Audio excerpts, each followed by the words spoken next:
farewell then, Terry Brunk. Farewell, Sabu, who's passed at the age of 60, and it's a bit of a shock. And for lots of people who are wrestling fans, they won't really understand the influence of this, I feel sure, and that's not to denigrate any fans, because his peak years were in peak ECW. So we are talking about the mid to late 90s, really, aren't we? But if you're talking to me about people making flips and people flying off the top rope and people flying it to the outside and hardcore matches and all of that, then this is the guy.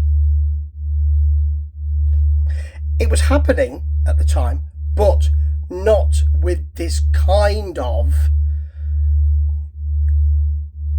absolute interest and shock and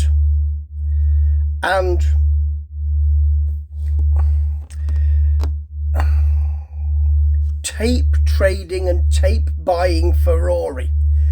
I bought tapes, ECW tapes, to see Sabu. And bear in mind, Paul Heyman, who eventually fired the gentleman because he no-showed a show and went to New Japan Pro Wrestling instead. But Paul Heyman produced great feuds with both RVD and with Taz, and kept those feuds going, particularly if I remember rightly with RVD, for so long. Beautifully done.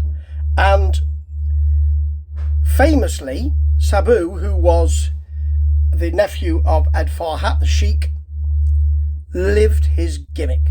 Okay, you can say I've seen shoot shows where he was speaking. He famously didn't speak and pointed at the lights. I've seen him speak recently. Yeah, everybody does now, don't they?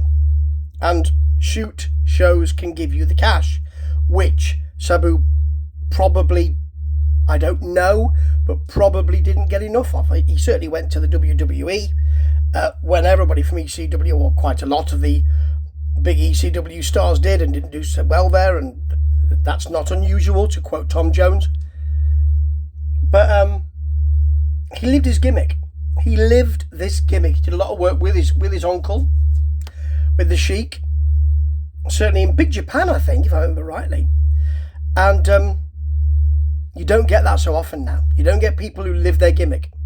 The Sheik famously did, and so did Sabu.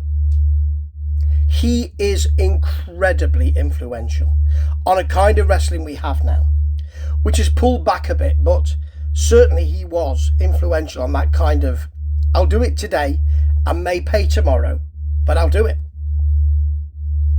On that high impact, weapons based Arabian facebuster with a chair. Remember that?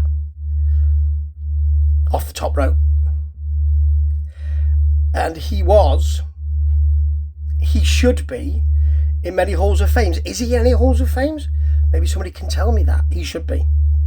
Because if we're talking about ECW and the success of that, and we're talking about Paul Heyman and his force of will that got that in there, that brought that to people's consciousness, it's the wrestlers as well.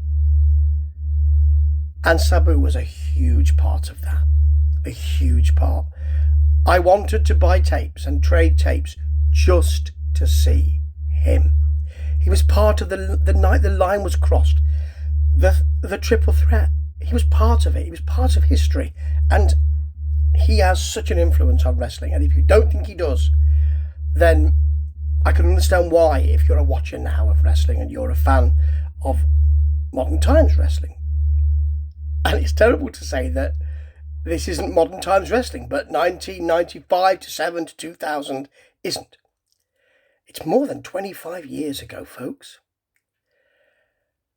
But he was an influence on what we're seeing now. And a marvellous wrestler. And he lived his gimmick. That is something very, very special. Ta-ta, Sabu, and thank you.